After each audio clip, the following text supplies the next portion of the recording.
drama is getting out of hand. I have heard nothing about this.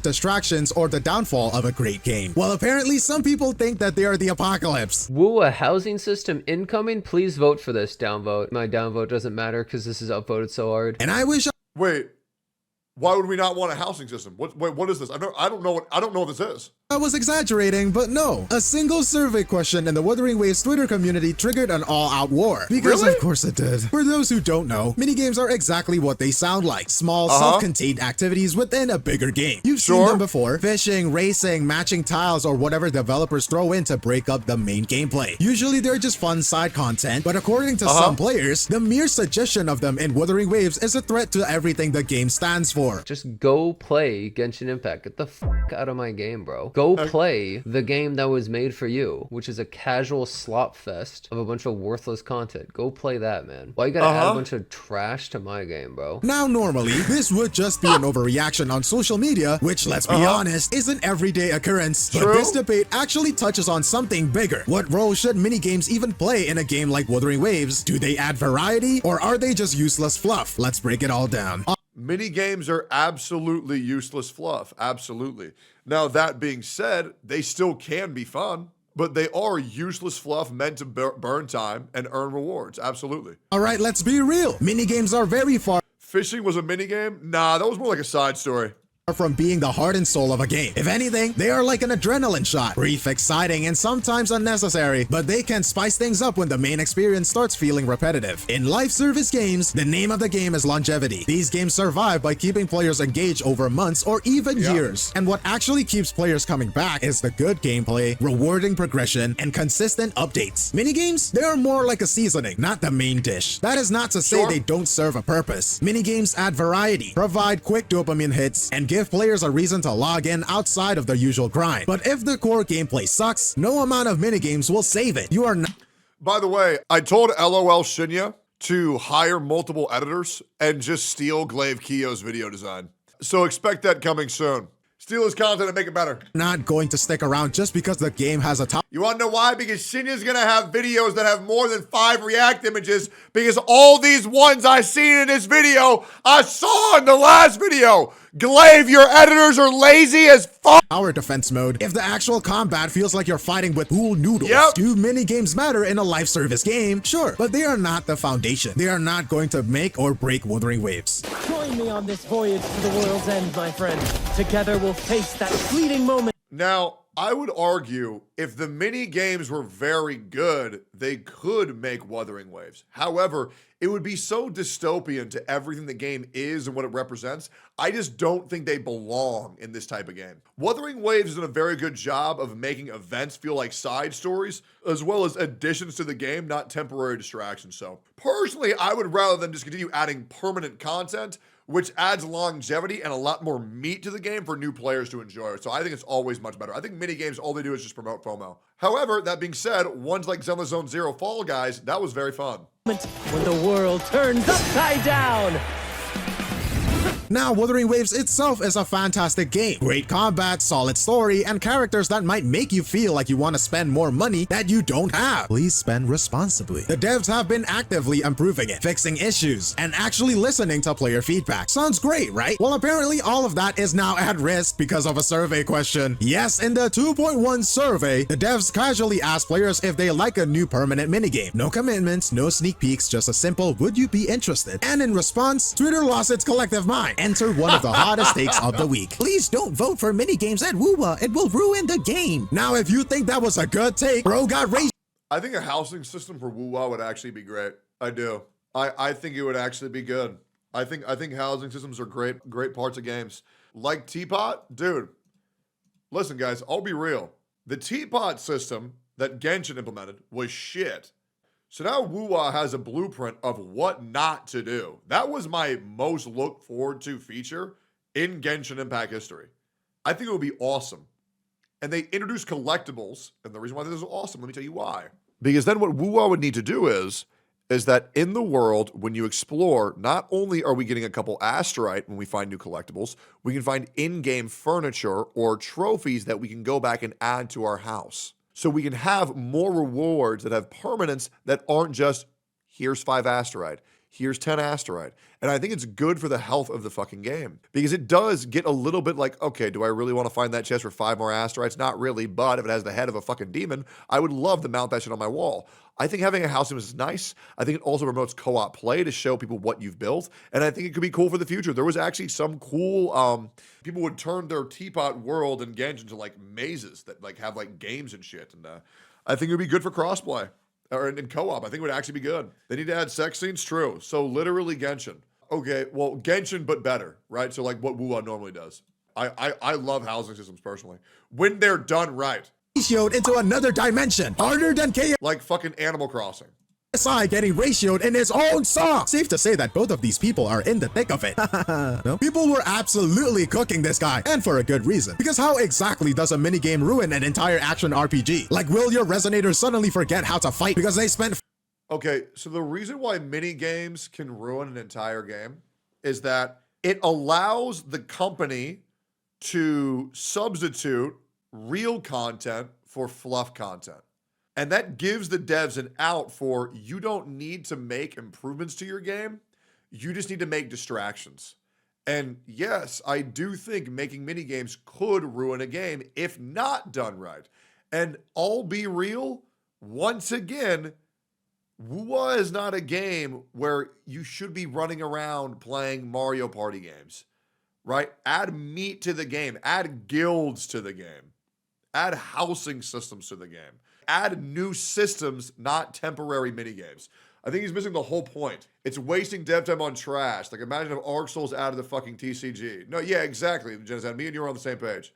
However, you said it now, which means now all of my chat will go true-based. Forgot about that. 5 minutes playing Sims? Be so for real right now, lil bro. And just like that, the minigame discourse turned into an all-out war. On one side, you got the combat purists. Wuthering Waves is a combat game. Minigames are pointless. This is a Genshin. You go play those easy baby games, okay? Let me just play a game where I get to just enjoy combat for hours, all right? On the other side, you got the variety enjoyers. Minigames and housing don't hurt combat. They just... Housing isn't a minigame. Housing is not a minigame.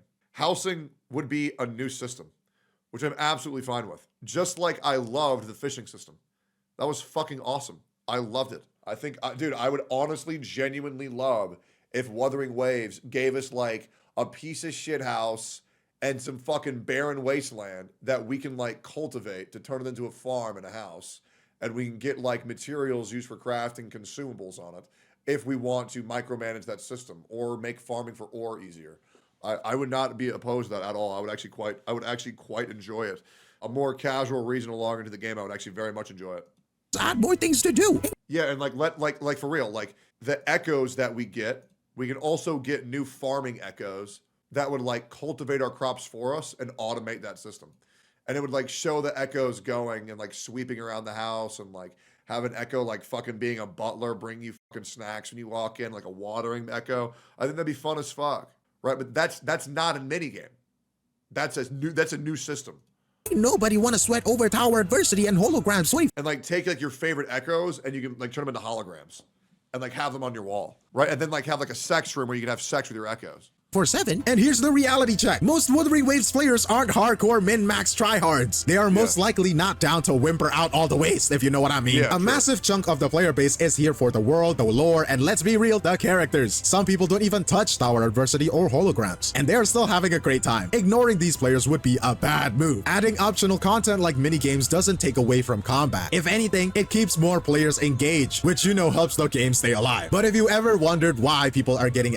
So the problem is with mini games is it's not keeping them engaged with the game.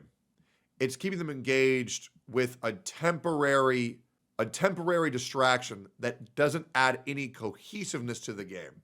So that's kind of like saying, and you had a great example earlier, Genocide. I'm going to go ahead and yoink it real quick, which is, okay, if Dark Souls added in a TCG minigame, would that be keeping people engaged with Dark Souls? No, it's its own fucking thing. And then it goes away in 15 minutes, which means if you like it, you're also going to be more disgruntled with the fucking game, which will also lead to long-term players being dissatisfied when they add in a system that they like and they take it away. So no, you wouldn't be engaging in what Wuthering Waves is about. So there's not really any point to do it. Irrationally angry and worried about the new minigames and then if you don't like it, then you're forced to play a game that you don't like so you don't miss out on rewards, which is a fucking double-edged sword for shit that fucking sucks. Wuthering Waves, it's probably because of the mental baggage left by the minigames in Genshin Impact. So is it like a T? Gwent in Witcher 3?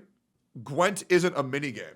It's a full addition to the game. And that's also an oddity for the only game that ever succeeded in a minigame that were, what's it called? A trading card system in their game that was so successful they had to make it in real life. I also enjoy Gwent. I will be real. But that is an exception, not the rule. TCG? Oh my god, dude. If they add a TCG to Wuthering Waves, I think I'm uninstalling, bro. I think that might be where I draw the line. If they add a TCG to Wuthering Waves, like, I don't think I can handle it. Genshin's TCG might be one of the worst implementations of a side mode in a live service game. Not because of the game itself is bad. Some people genuinely enjoy it, sure, but because of how aggressively it was shoved into the experience. The mandatory tutorial was a slog, and early players who bounced off of it never looked back. Even though Hoyoverse improved some of the onboarding later, first impressions matter, and those were rough. The biggest issue is that it feels like it doesn't belong. People argue that TCG drains resources from the actual game, taking the developers' time away from things that could improve core content. And since some missions force you to play it, completionists are stuck suffering through a minigame they never wanted. And even if you grind it out, what do you get? No meaningful Primo Gem rewards after the initial missions, just lucky coins, which you can only use inside the TCG ecosystem. No connection to the rest of the game. No real incentive to keep playing unless you really love card games. And even I actually think that's actually good. Where if they're going to make a new system, it doesn't add anything to the real game that you're playing. So that way players aren't as incentivized to do it. So I think that's actually a good thing that they didn't do that. for those who do, unlocking cards Because if I got told, oh yeah, you want that new 4-star weapon that's best in slot, well now play this shitty ass minigame. And you have to.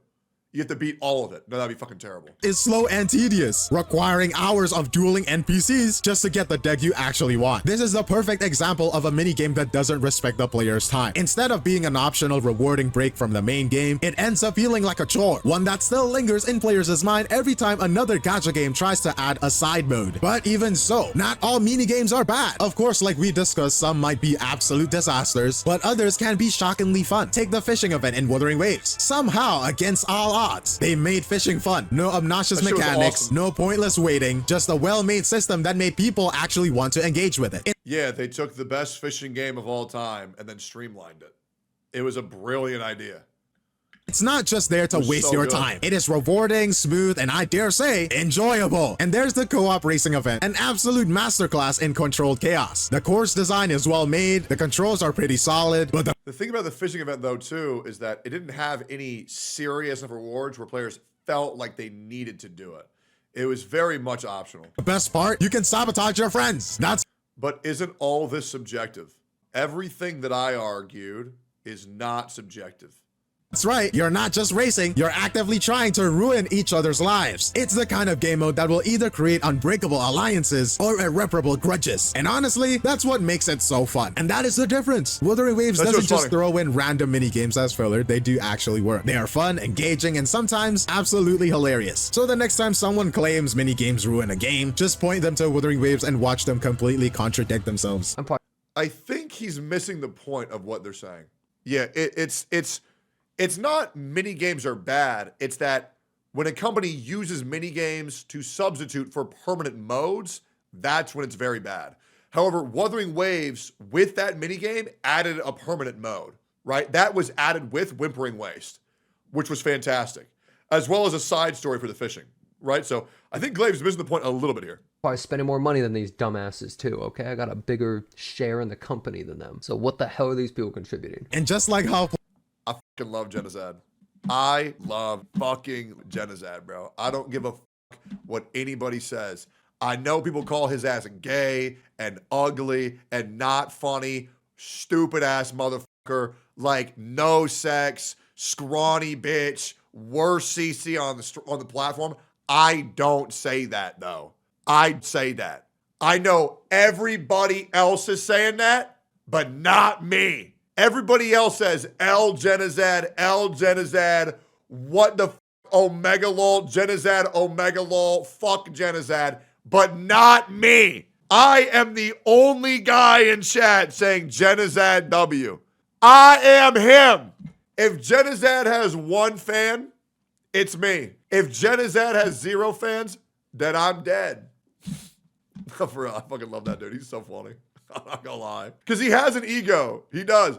Jedediah has a huge fucking ego. He does. He does. He's like me. He's got a huge ass ego. But he's very subtle about it. And it's so funny whenever you see it slip out. Players want more minigames, tower defense, racing, This is what you said about Jedediah. What'd I say? Brian, who's been fat since birth, was tired of being made fun of at the community pool. Now today, the Onion News Network has more on that fat little boy's big fat discovery. Oh, leave him alone. shooting events, some of you might want more of me. That's right, this video is supported by you, the real MVPs who support the channel through memberships and donations. You guys get exclusive videos, behind the scenes content, and maybe some unfiltered takes that I wouldn't dare post publicly. And if you're feeling extra generous, there is a Streamlabs donation link in the description. Every bit goes toward making this channel even better. And more importantly, toward use that money to hire editors that get better background footage. I'm gonna be real, this video is actually kind of annoying. Legit just taking everything I say and twisting it, half of what I said was a joke and making a whole video calling it drama. You know what I think Genocide? You're right, man. I can't believe he did that shit. I think y'all two need to get on a call and talk this shit out right now. And me, being the good friend, I'll moderate, because this is bullshit. Man, we gotta talk it out. Unbelievable. No, but I feel you though. That's why I am addressing it for you. Yeah, I really don't think Glaive understood anything you fucking said, man. funding one of my dream goals, my very own VTuber model. If you want to help bring that to life, I would be insanely grateful. But here's the harsh truth for the combat purists. Casual players are the majority in literally every game. That is not an insult, that's just math. And listen, no war, just facts. Some people play because their friends do it. They log in, do a few dailies, maybe they will spend their energy if they're feeling adventurous and then dip. Some people are here for the co-op e-dating. Yes, we see you standing in-game with your e-girl. No, you're not slick. I see you completely. And let's not forget that waifu or husbando collectors. You think they care about the combat meta? They're here for the trip, and honestly, I respect it. Here's why this matters. Appealing to casual players is what keeps a live service game alive. More casual engagement equals more revenue equals more content. But if you only cater to hardcore players, the second they get bored, your game collapses. So sure, minigames aren't for everyone, but neither is sweating through endgame content like it's the Olympics of damage rotations. Balance matters. So the issue is, I understand what he's saying. However, he's saying it in opposition to no one, right? Yeah, because this is not what Genocide is saying. It's just not. But yeah, you can also make endgame modes, right? Because everybody always says this. Endgame mode's hardcore. No, it doesn't have to be. You can make endgame casual modes, and people can enjoy it quite a bit, right? You really can. There's a lot of things you can do for endgame casual shit. So it is what it is, man. You don't got to make everything fucking sweatfest. It's all good. Matters, and variety keeps people playing. You know what I want? You got this? I'm about to blow your fucking mind. You know what Wuthering Waves should implement? People may not like this, right? First of all, I think a guild system would be great, and guild housing would be a lot of fun for WoW. They don't need to add that. I think player housing would just be good. I think that'd be fun. And having the echoes be able to interact in your house and having the echoes interact with your farm, I think that'd be great. What they should do, not trading card game. It's so simple. Just make echoes Pokemon and give us Pokemon battles in Wuthering Waves. Yep. Make it to where the echoes you can collect can also be Pokemon and just give them a moveset. Who cares? And for anybody saying Pow World or Lawsuit, it would be like the Topaz event, yes. Just do the World of Warcraft pet system. It was great. It was fun. That's a good endgame casual mode that I put in like 2,000 hours of pet battling in World of Warcraft. It was great. But yeah, for the casuals, I mean, I don't think anybody have a problem with that. If they did, just don't make it to where you have to do it. Just do it if you want to. And have like for example, like if you do the pet battle system, then you get the rare echoes where it's like, this black echo is now white, right? Or like this white echo is now black. Wait, that's racist. You can't do that one. You can't do that way. This black echo is now blue. This white echo is now blue. Right? Shit like that would be awesome. Playing. Would be nice to have a housing system in-game. No, it wouldn't. What if we can display our waifus? I'm just so against this kind of thing. You play a game for one or two things, and then they start adding a bunch of things that have nothing to do with the reason why you play the game. One of the most I think that is also incredibly fair. I think that's absolutely fair. That is not why people are playing this game. However, if they wanted to try it out, I would be okay with it. I wouldn't really tweak that much. I understand a game being true to its identity. However, I also understand a game attempting to appease perhaps a demographic that has been forgotten. I'm okay with either, to be honest. I don't really have any strong opinions about this.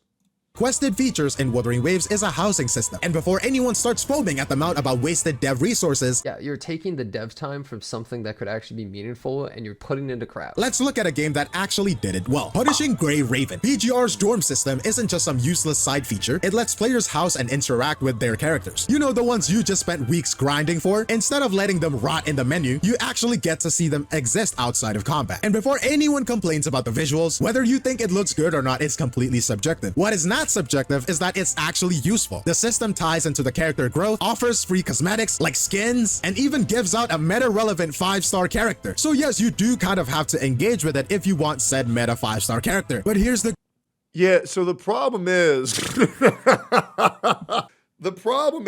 is when you make an optional game mode that's not relevant to what the game's identity is and you make it mandatory, it's now no longer an optional for fun part of the game. It's a mandatory chore. And a lot of people aren't going to like that. So what you do is you add in rewards that are just for fun, like a little hat they can wear, or now they're a different color. But you don't say, and if you do this optional thing, you get a very strong meta viable character. You just don't do that. good part. It is quick, it's easy to manage, and it doesn't drag out your playtime. You're not stuck grinding furniture or dealing with clunky systems. You're just here to log in, do what's needed, and get your rewards. Whether you care about decorating. Oh, why not? Okay, so you want me to explain why not? I believe I already did explain why not. It'll boil down to people don't like chores. Yeah. Rating or not, the incentives make it worth your time. Listen, not every part of a game has to appeal to you specific. Just because you don't like mini games or housing doesn't mean that they're bad. It just means they're not for you. Shocking concept, I know. A good game That I don't think anybody's arguing. People who don't know what opinions are just fucking dumb. caters to different types of players. Some people are here to sweat through endgame challenges. Others just want to kick back and enjoy their virtual home filled with their waifus and husbandos. Both groups can exist in peace. Crazy, right? You can literally turn that around too. Yeah, that works both ways. And let's be real, if a feature doesn't appeal to you, just ignore it. You're not being forced at gunpoint to engage with minigames or decorate an apartment. But for Well, you are if when they introduce that minigame, you lock behind like big meta characters and strong meta weapons. You are forced to interact with it. If you want to remain meta viable, which is completely different because the rewards that you get from the casual mode are used in the hardcore section. So you are forced to do that, absolutely, to stay meta relevant. So yeah, that's why you should have more casual rewards in the casual mode and more hardcore rewards in the hardcore mode. the people who enjoy that stuff, it makes the game better for them, which means they will stick around longer, which benefits everyone. And on that note, if Wuthering Waves adds a dorm system, I will be decorating mine like a nut root, and you will not stop me. I can't tell if you're baiting or not, but it's good content. I'm gonna be real. Everything I'm saying, I actually do believe, though. Like, I'm kind of just, you know, going overboard right now on this rant, but at the same time, I actually completely believe everything I'm saying.